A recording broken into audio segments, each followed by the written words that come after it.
Le panneau rouge, fermé, à la fenêtre de mon restaurant phare, ressemblait à une insulte personnelle. Violation du code sanitaire. Prétendait l'avis officiel. Problème critique de sécurité. Tout cela n'était que des mensonges éhontés, mais cela n'avait plus d'importance. Pas quand le maire lui-même avait signé les ordres de fermeture. Je touchais doucement la vitre, me rappelant le jour où nous avions ouvert, 5 ans plus tôt. La foule de clients excités, le bourdonnement d'anticipation, la fierté dans les yeux de ma femme Anna lorsqu'elle avait coupé le ruban. Maintenant, mes 6 restaurants à travers la ville étaient vides. Leur réputation ruinée par une campagne coordonnée de guerre bureaucratique. Je m'appelle Danielle Martinez et à 42 ans, j'ai bâti les restaurants Havane à partir d'un simple food truck pour en faire l'une des chaînes locales les plus prospères de Boston. Ce succès avait rendu mon beau-frère, le maire Robert Sullivan, très mal à l'aise. « Monsieur Martinez », une voix discrète interrompit mes pensées. Je me tournai et vis Maria, l'une de mes employées les plus fidèles, debout nerveusement sur le trottoir. « Nous avons tous reçu le message pour la réunion d'urgence ce soir. Est-ce que c'est vraiment fini? » Je parvins à afficher un sourire rassurant. « Viens à la réunion? » « Maria, rien n'est encore fini. » Elle hocha la tête, bien que je puisse voir le doute dans ses yeux. Ils avaient tous le même regard ces jours-ci.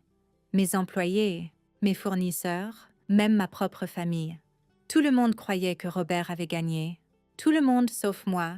Plus tard ce soir-là, je me tenais dans la salle privée d'un petit restaurant italien appartenant à mon vieil ami Tommy, en regardant les visages de mon équipe de direction. Des gens qui avaient aidé à bâtir Havane à partir de rien. Je ressentais un mélange de culpabilité et de détermination. D'abord, commençai-je, je veux m'excuser. Vous avez tous été pris dans les tirs croisés d'une vendetta personnelle. La campagne du maire Sullivan contre Havane n'a rien à voir avec les codes sanitaires ou les violations de sécurité. C'est une question de pouvoir, de famille et d'un homme qui ne supporte pas l'idée que le mari de sa sœur réussisse sans sa permission. Nous le savons, Danny, intervint Maria. Elle dirigeait notre emplacement du centre-ville, avant la fermeture. Ce que nous ne savons pas, c'est comment nous battre contre la mairie. Je sortis mon téléphone et appuyai sur lecture. La voix de Robert emplit la pièce, claire et arrogante. « Écoute bien, Danny Boy. Ces inspections peuvent s'arrêter à tout moment. Tout ce que tu as à faire, c'est vendre Havane au Thompson Restaurant Group. Ils ont fait une offre très raisonnable et ils savent comment montrer le respect approprié au bureau du maire. » Des hoquets de surprise fusèrent dans la pièce. Plusieurs personnes parlèrent en même temps. « Est-ce ce que c'est? Tu l'as enregistré? Le Thompson Group. N'est-ce pas leur plus gros donateur de campagne? » Je levai la main pour demander le silence. Cette conversation date d'il y a 6 mois. C'était la première menace directe, mais pas la dernière. Je diffusai un autre enregistrement. Ton inspection sanitaire la plus récente est demain. C'est drôle comme ils trouvent tant de violations, n'est-ce pas? Mais je suis un homme raisonnable. Viens au Thompson, accepte leur offre dérisoire, et tous ces problèmes disparaissent. Tu as enregistré tout. Tony demanda depuis la porte où il écoutait. Je hochai la tête. Pendant 2 ans, depuis que Robert a commencé à faire des commentaires sur à quel point ce serait regrettable si Havane avait des problèmes réglementaires, je savais qu'il finirait par être explicite sur ses menaces. Il est trop arrogant pour ne pas le faire. La pièce fut silencieuse tandis que les implications s'imposaient. Enregistrer le maire en train de discuter de ce qui s'apparentait à de l'extorsion et un abus de pouvoir. C'était soit incroyablement courageux, soit incroyablement stupide. Mais pourquoi attendre? Demanda Maria. Pourquoi le laisser nous fermer si tu avais ces preuves? Parce que ce n'était pas suffisant, expliquai-je. Robert est malin. Il s'est toujours laissé une marge de déni. Mais hier, il est enfin allé trop loin. Je sortis mon ordinateur portable et diffusai la vidéo de sécurité de ma réunion dans son bureau ce matin-là. Le son était cristallin. Tu pensais vraiment pouvoir te battre contre la mairie? Le visage suffisant de Robert emplissait l'écran. J'ai fermé tous tes restaurants. Peut-être que maintenant tu apprendras ta place dans cette famille. Vance Thompson, accepte la perte. Et peut-être que je te laisserai gérer l'un de leurs emplacements. C'est plus à ta mesure de toute façon. C'est un abus de pouvoir flagrant, dit Tony calmement. Utiliser sa position de maire pour forcer la vente d'une entreprise à ses donateurs de campagne, c'est aussi personnel, ajoutai-je. Il a clairement indiqué que c'était pour me remettre à ma place, pour montrer à tout le monde que rien ne réussit dans cette ville sans son approbation. Et Anna, demanda Maria doucement, c'est sa sœur. Comment se sent-elle par rapport à tout ça? La question me frappa durement. Anna était prise entre son frère et moi depuis le début, essayant de maintenir la paix familiale tout en regardant son frère détruire systématiquement notre entreprise. Elle sait tout, dis-je, y compris ce que je vais faire ensuite. C'est elle qui m'a suggéré d'enregistrer les conversations au départ. Cela attira leur attention. Ils connaissaient Anna, sa gentillesse, son dévouement à l'harmonie familiale, et elle soutenait cela. Voici le plan, continuai-je. Demain matin, j'ai une réunion avec quelqu'un du bureau du procureur général de l'État, les enregistrements, les rapports sanitaires falsifiés, le lien avec le Thomson Group. Tout va leur être remis. Le maire se défendra, avertit Tony. Il prétendra que les enregistrements sont faux, que tu n'es qu'un propriétaire d'entreprise mécontent essayant de nuire à sa réputation. Je souris. C'est pourquoi nous avons besoin de copies de tout, chaque document, chaque email, chaque rapport d'inspection. J'ai besoin que vous documentiez tout ce que vous avez vu et entendu. Mais plus important encore, je plongeai la main dans ma mallette et en sortis une pile de papiers. J'ai besoin que vous soyez prêts pour la suite. Ils se penchèrent en avant tandis que je posais les documents, des papiers d'incorporation pour une nouvelle entreprise, des contrats de location pour des emplacements juste en dehors des limites de la ville, des plans détaillés pour quelque chose de plus grand que Havane n'avait jamais été. Robert pense que fermer nos restaurants nous détruira, dis-je. Il n'a aucune idée que nous préparons cela depuis des mois, mais j'ai besoin de savoir. Êtes-vous tous avec moi? Par un. Ils hochèrent la tête, même à travers leur peur et leur incertitude. Je vis de la détermination dans leurs yeux. Ils avaient aidé à bâtir Havane à partir de rien une fois auparavant. Ils étaient prêts à le faire à nouveau. Le lendemain matin, je m'assis dans un café en face de la mairie, regardant Robert arriver au travail. Il n'avait aucune idée qu'à cet instant précis, des enquêteurs de l'État recevaient des centaines de pages de preuves documentant son abus de pouvoir. Mon téléphone vibra. Un message d'Anna. C'est fait? Le bureau du procureur général a tout. Es-tu prêt? Je pensais à toutes les nuits que nous avions passées à planifier cela, l'attention que cela avait mise sur sa relation avec sa famille, le risque que nous prenions tous les deux. Prêt, répondis-je par message. Je t'aime. Je t'aime aussi. Fais-lui regretter de t'avoir sous-estimé. Je souris, me rappelant quelque chose que mon père disait souvent. Le succès est la meilleure revanche. Mais le timing est primordial. Robert pensait avoir gagné, que son pouvoir de maire le rendait intouchable. Il allait apprendre à quel point il se trompait. Le reste de la journée passa dans un tourbillon d'activités. Mon équipe de direction exécutait notre plan de secours à la perfection, sécurisant de nouveaux emplacements, contactant les fournisseurs, approchant les employés clés. Tout devait être prêt avant que l'histoire n'éclate. À 18 heures, mon téléphone vibra à nouveau. C'était Tommy.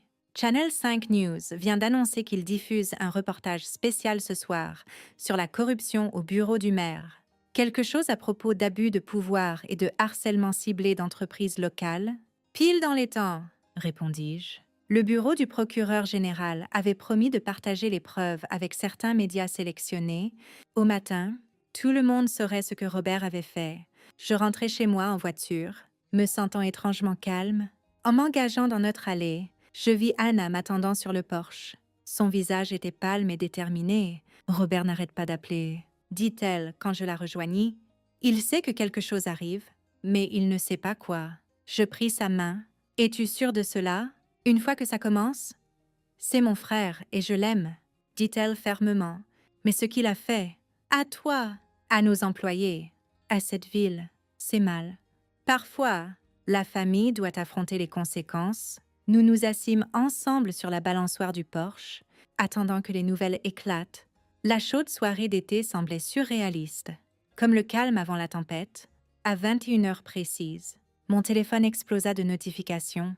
L'histoire était en ligne. Le titre du Boston Globe du lendemain matin disait tout. Le maire Sullivan accusé de corruption et d'extorsion. En sous-titre, Des enregistrements audio révèlent un harcèlement systématique d'une entreprise locale.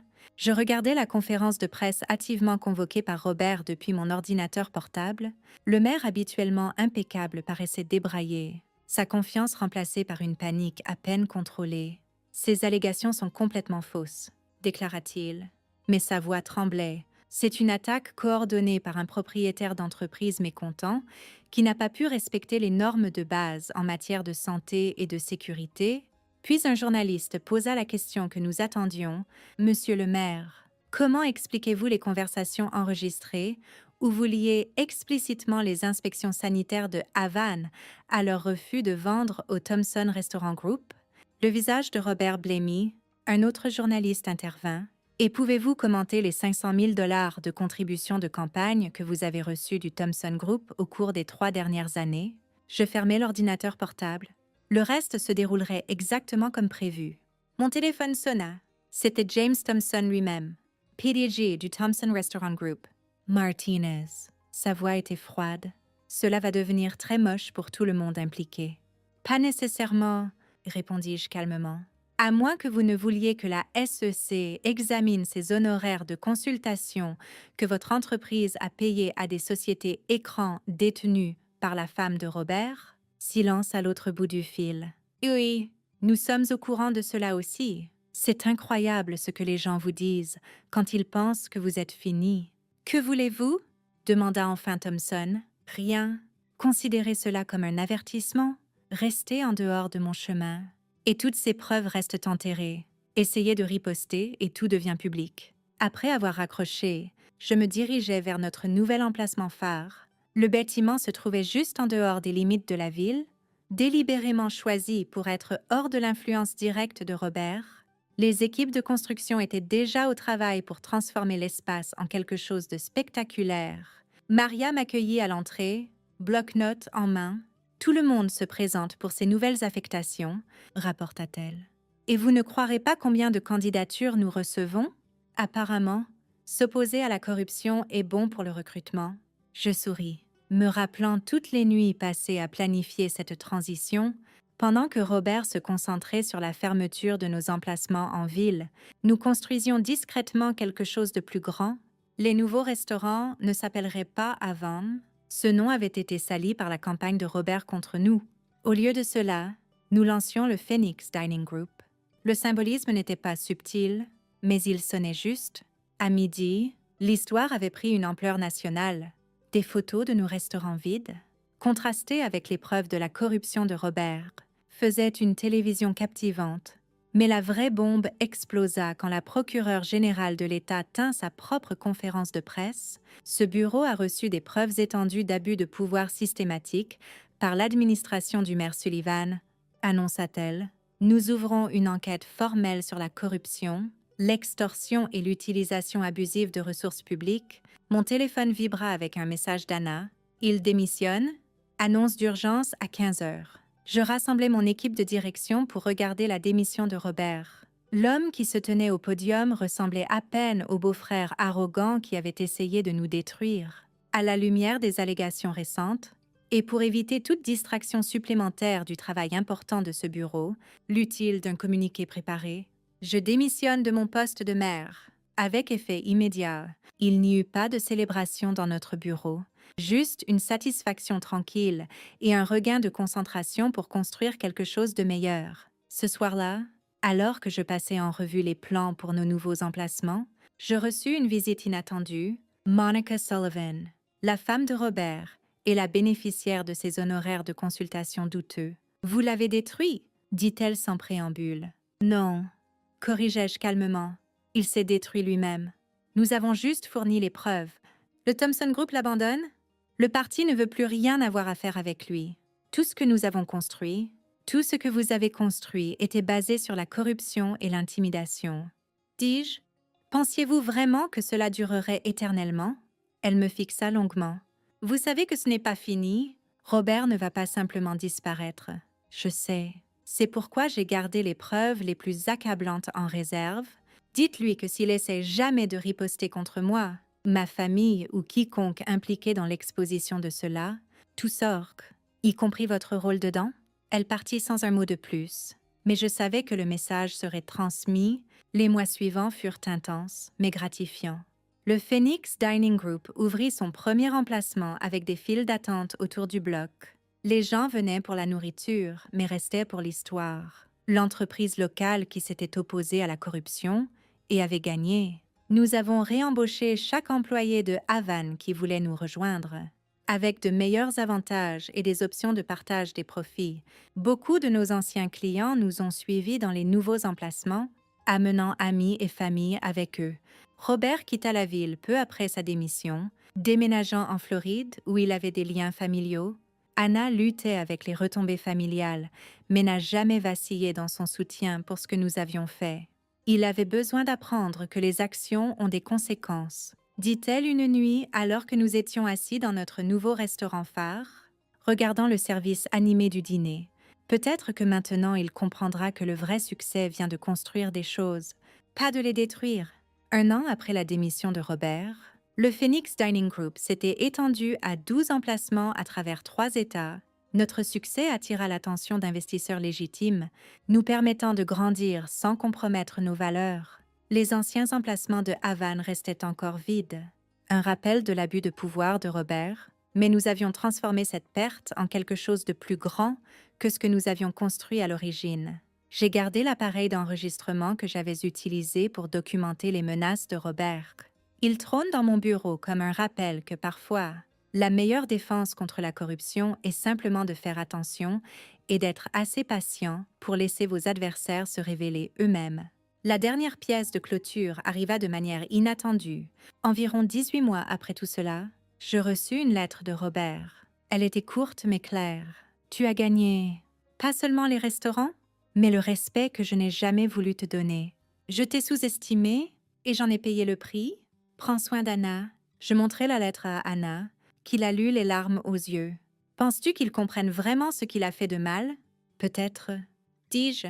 Mais plus important encore, nous avons montré à tout le monde que faire ce qui est juste, même quand c'est dur, même quand cela coûte quelque chose, en vaut toujours la peine à la fin. » L'histoire de la destruction de Havane et de l'ascension de Phoenix devint un cas d'étude dans les cours d'éthique des affaires. Les étudiants analysaient comment la corruption systématique pouvait être exposée et vaincue par une documentation minutieuse et une pensée stratégique. Mais pour moi, la vraie leçon était plus simple.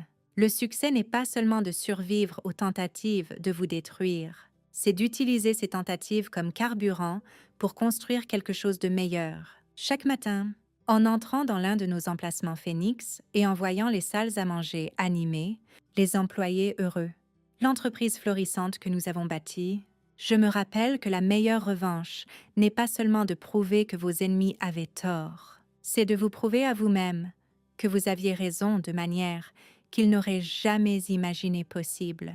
Les panneaux rouges, fermés, qui marquaient autrefois notre défaite, ont été remplacés par le logo Phoenix, un symbole de renouveau et de résilience. Et quelque part en Floride, Robert Sullivan doit vivre avec la connaissance que sa tentative de me remettre à ma place n'a fait que m'aider à trouver exactement où je devais être. C'est la chose avec le fait d'essayer de garder quelqu'un à terre. Parfois, vous lui donnez simplement la raison parfaite pour s'élever plus haut que jamais.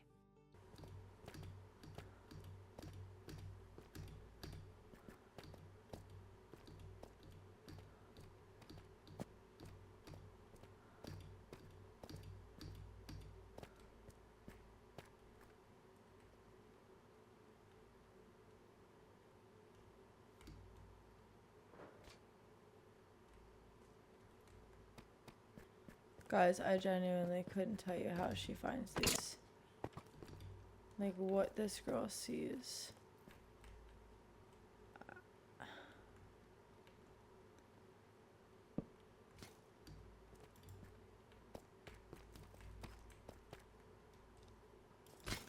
Creeper farms are a pain in the ass.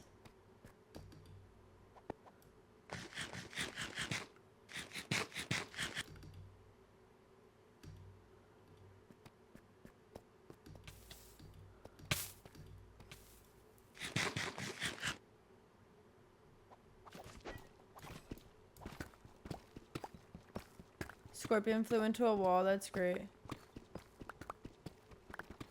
Yo, Crump, thank you for the— whoa, diamonds.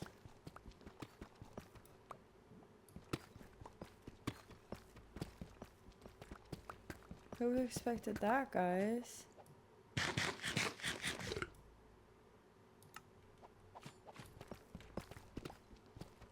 Yes, W squirt for real. Literally.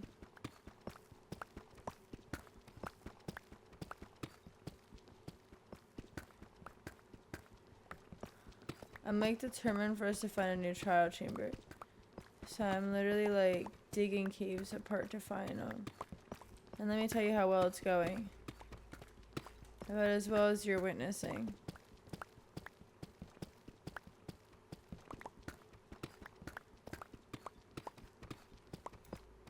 Okay. I think I went in far enough that I would have found it. Maybe not. I don't know. Guess who's back again? Let's go. I just thought it was super circular. Like, is that not? Or is that just from the lava, I guess?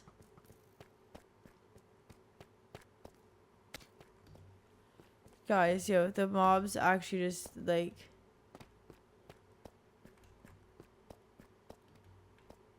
are genuinely not real.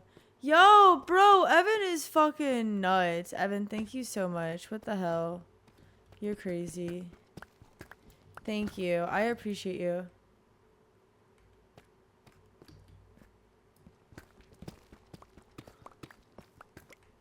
Oh, is that water in there?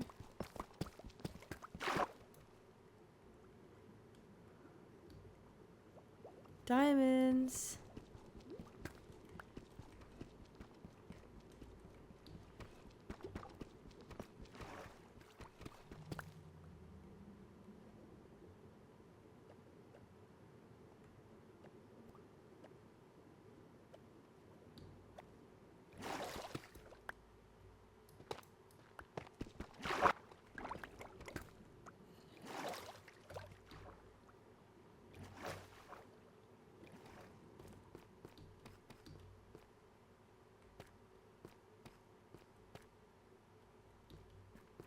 So that was a little water thing.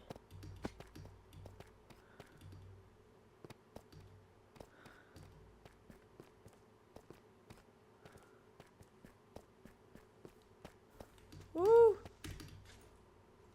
Asshole.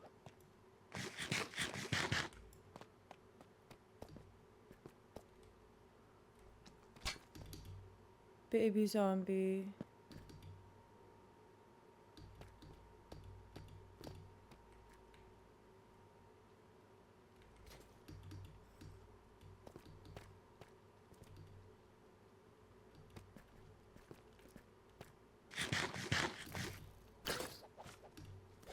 If there was one here, guys, I would never find it. So,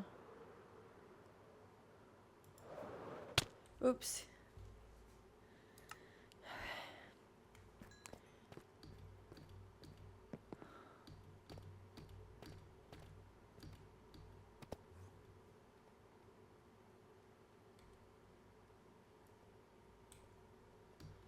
But it genuinely wouldn't, I don't think.